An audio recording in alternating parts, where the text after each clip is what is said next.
Bonjour, je suis Gloria et bienvenue sur le plateau de TechMag, l'émission qui met en lumière toutes les avancées et innovations technologiques. Bonne nouvelle pour les administrations publiques au Congo, le Paten et Silicon Connect se lancent dans un projet ambitieux visant à connecter les administrations publiques à l'Internet haut débit.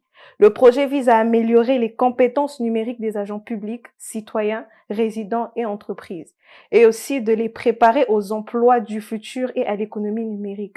Une initiative visant à renforcer l'accès à la connectivité haut débit, à digitaliser les services postaux et à former les jeunes Congolais aux compétences numériques avancées. Le projet qui coûte 3,2 millions d'euros est réalisé par la société Silicon Connect et devrait durer 6 mois. Le PATEN en sigle, ou le projet d'accélération de la transformation numérique, est une initiative visant à renforcer l'accès à la connectivité. Les États de l'Afrique de l'Ouest font un grand pas vers une problématique majeure, celle du renforcement numérique des infrastructures.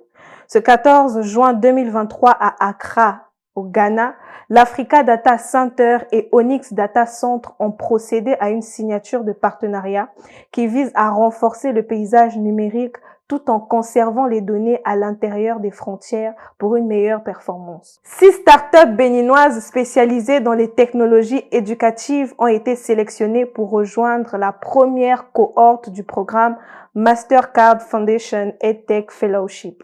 Ce projet vise à accélérer 36 EdTech sur une période de 3 ans. Les 6 startups sélectionnées bénéficieront entre autres d'un programme d'accélération de 8 mois, de mentorat et de conseils d'experts ou encore d'un financement sans prise de participation d'un montant de 75 000 $. Le système d'exploitation Harmony OS de Huawei est désormais numéro 2 derrière Android et devant iOS. Une importante évolution a changé la donne pour Huawei qui a réussi à s'approvisionner une puce 5G pour les smartphones, malgré les sanctions des États-Unis qui s'appliquent toujours. On constate une augmentation de la part du marché de Huawei en Chine. Le système d'exploitation a dépassé iOS en Chine pour la première fois, alors que les clients du pays faisaient la queue pour acheter les offres phares de Huawei.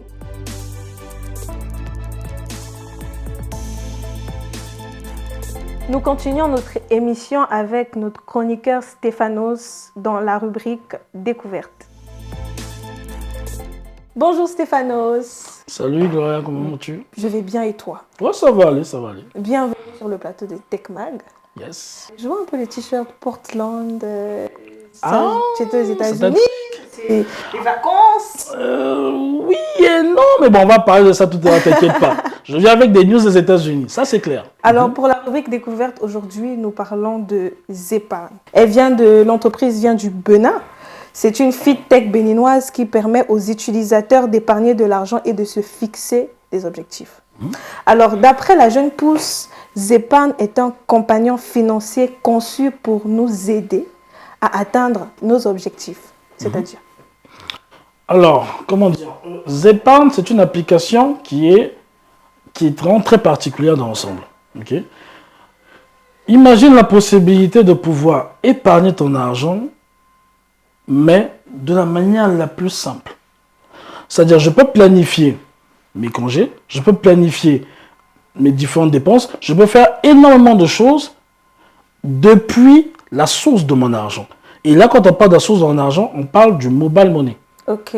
Donc, je peux recevoir de l'argent depuis mon mobile money ou encore depuis mon compte en banque. Donc, c'est-à-dire que c'est une société béninoise qui a réussi à te permettre d'avoir un genre d'agenda en matière de tes dépenses et à pouvoir t'aider à te planifier sur comment épargner plus en créant différents postes dans ton application. C'est beaucoup plus dans l'épargne, en tout cas, pour Exactement. me permettre. Aujourd'hui, je vais épargner pour acheter une voiture. Oui. J'ai de l'argent dans mon compte et j'épargne.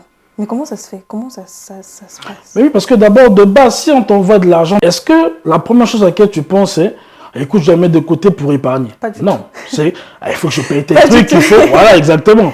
Alors que là, vu que c'est la planification et de mise dans l'application, tu peux déjà décider où va ton argent et ce que tu vas en faire. Donc, ça veut dire que tu mets déjà de côté pour quelque chose de bien précis et tu n'as plus encore à te soucier là-dessus. Voilà. Et n'oublions pas que l'application, elle existe depuis 2023. Exactement. Et ça fait 1 an qu'elle existe aujourd'hui. Oui, ils sont à 1500 abonnés actuellement, avec près de 15 millions de francs CFA. De francs CFA.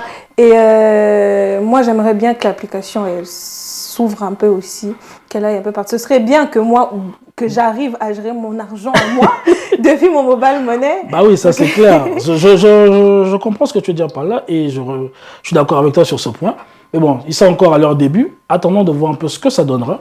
Et peut-être qu'on aura aussi une version congolaise, qui sait. Donc là, c'est à eux de faire le nécessaire. Alors, merci Stéphane pour cette partie découverte avec moi. Merci. Nous sommes dans la rubrique gaming avec Stéphanos. Alors Stéphane, toi qui viens de Portland, qu'est-ce que tu nous ramènes de nouveau dans le gaming? Oui, bon, en fait, comme tu vois, c'est vrai que je viens des États-Unis, les gars. Ne soyez pas surpris. Enfin, c'était une blague, ne vous inquiétez pas. Non, plus précisément, j'ai assisté au Xbox Showcase. Et ce que j'ai amené dans mes valises, c'est certaines choses, notamment une en particulier. Il s'agit d'un jeu vidéo qui, je pense, risque d'être le GOTY de l'année prochaine. Le jeu vidéo qui va sortir en 2025. Exactement. Clair-obscur. Clair-obscur, exactement. Expédition Tron 3. Oui. Alors, tu nous en dis un peu plus? Pas de souci. Alors, ce jeu a été présenté lors du Xbox Showcase, donc c'est-à-dire à quelques jours de cela. Et son histoire est assez particulière.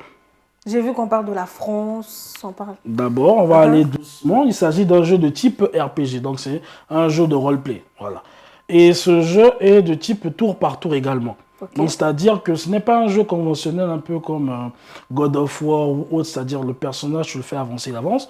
Non, les RPG, lors des combats, c'est là qu'on se rend compte que le tour par tour veut dire que lorsque j'attaque l'ennemi, je demande à un autre de mes personnages également de l'attaquer. Exactement. Ok.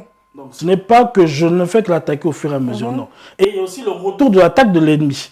Donc, ça veut dire que toi, tu fais ta première attaque, l'ennemi aussi riposte. Donc, à chacun son tour, le tour par tour. À part le fait que ce soit un RPG aussi un tour par tour, il faut savoir qu'il est vraiment... Waouh! Les graphismes du jeu, comme tu as pu le constater, ils sont époustouflants, c'est normal. Ils ont été conçus sur Unreal Engine 5. Alors, c'est un moteur de jeu construit par Epic Games et qui est à la hauteur de 80-90% des plus gros jeux vendus sur la Terre. Donc, c'est pas n'importe quoi, c'est du lourd. Ils ont mis quand même beaucoup... Oui, en fait, c'est un jeune studio français qui a bossé dessus, hein, par contre. Ok. Ouais, d'où le fait que tu as vu la Tour Eiffel. Bon, c'est pas une obligation que parce qu'ils sont français, c'est la Tour Eiffel. Non, ils ont bien voulu mettre leur studio, leur pays à l'amende. Voilà. Ça nous permet moins de savoir que ça vient de la France. Exactement. Moi, au départ, je me disais que ça parlait d'une histoire française. Le jeu, il parle de l'histoire. Il n'y a pas d'histoire. Il y a une histoire, t'inquiète, on vient doucement. Au fur et à mesure, il faut d'abord que je t'explique un peu, et ainsi qu'aux téléspectateurs et téléspectatrices, de quoi il s'agit en fait. Donc le studio à la base, il s'agit d'un studio français qui s'appelle Sunfall Interactive, et c'est leur tout premier jeu. Par contre, ce n'est pas la première fois qu'ils travaillent sur le jeu vidéo.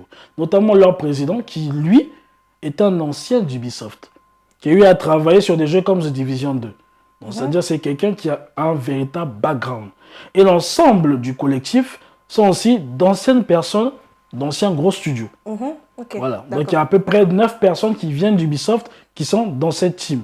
Il y a plus de 15 personnes. Je comprends mieux quand même le fond du jeu, l'image, tout ça. Je comprends Exactement. D'où on est dans un univers dystopique du genre Frostpunk et en même temps avec un gameplay qui se rapproche à un jeu du style Lies of P.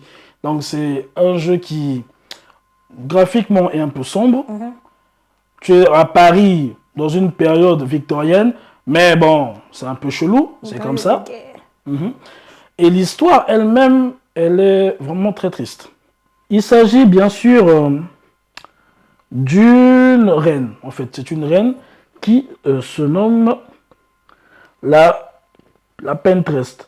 Alors, cette Pinterest se réveille chaque année pour décider à peu près de qui doit vivre ou qui doit mourir. En gros, c'est ça. Donc, c'est-à-dire qu'elle, quand elle se réveille, elle choisit les gens en fonction de l'âge.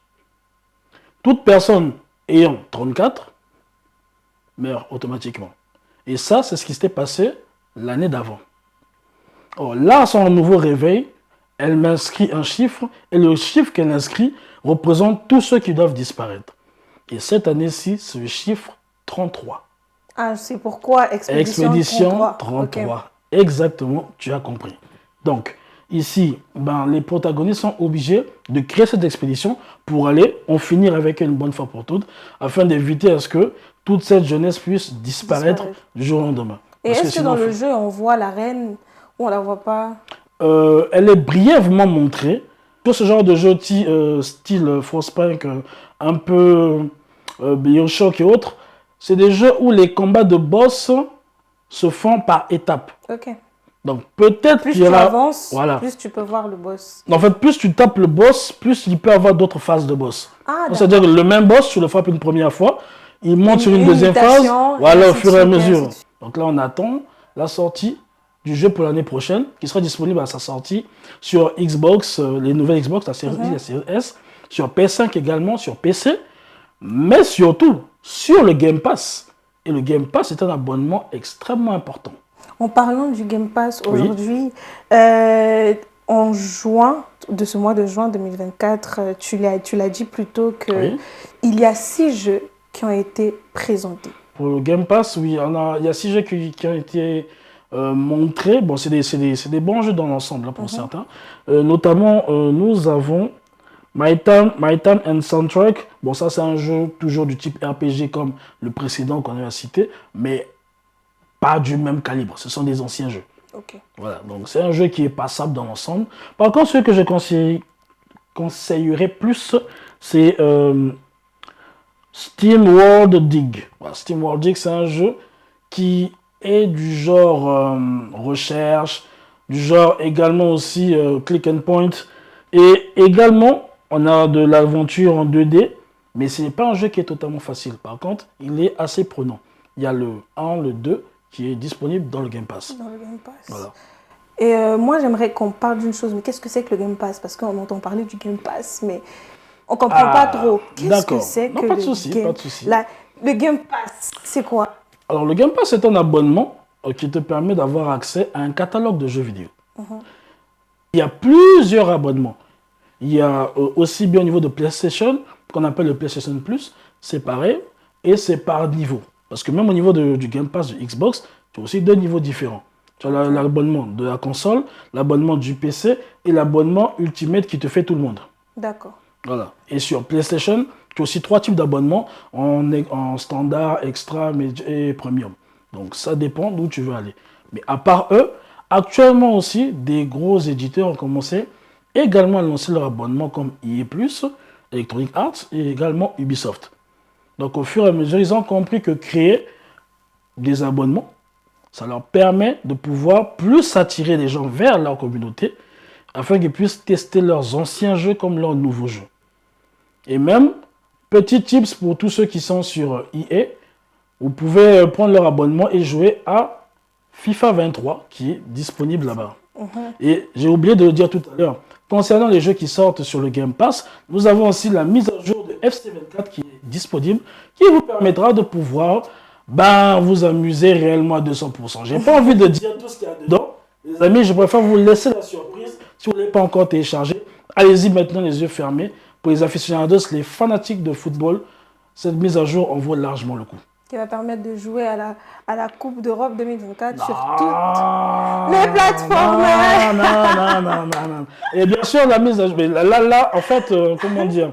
Là, on parle de Xbox avec le FC 24 et autres, mais le FC 24 aussi est disponible sur le PlayStation Plus. Donc, sur toutes les plateformes. Sur toutes les plateformes. Ouais, vous avez ça. Sur toutes les plateformes. Alors, merci beaucoup. Faut pas spoiler. Non, Ils allez découvrir. Je m'étais alors, merci beaucoup Stéphane d'avoir été avec nous sur ce plateau. Merci Gloria. Merci à vous de nous avoir suivis et je vous dis à très bientôt. Bye bye.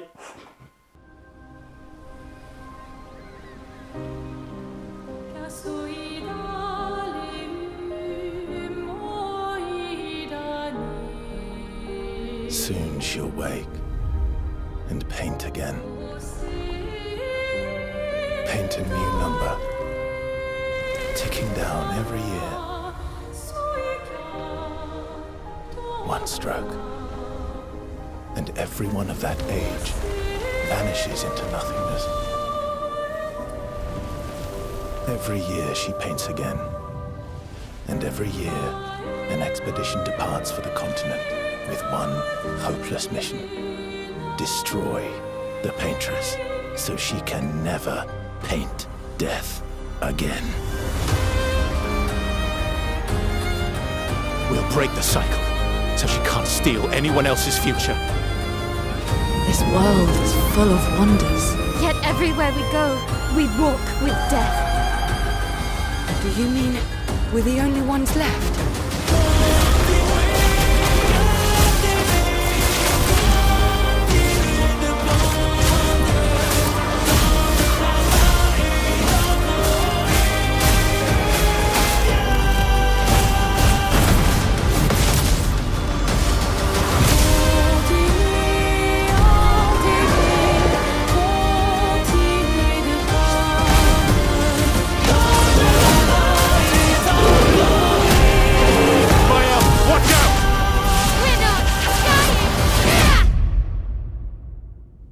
Even if we fail, we lay the trail for those who will come after.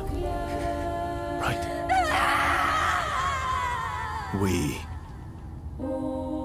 are Expedition 33.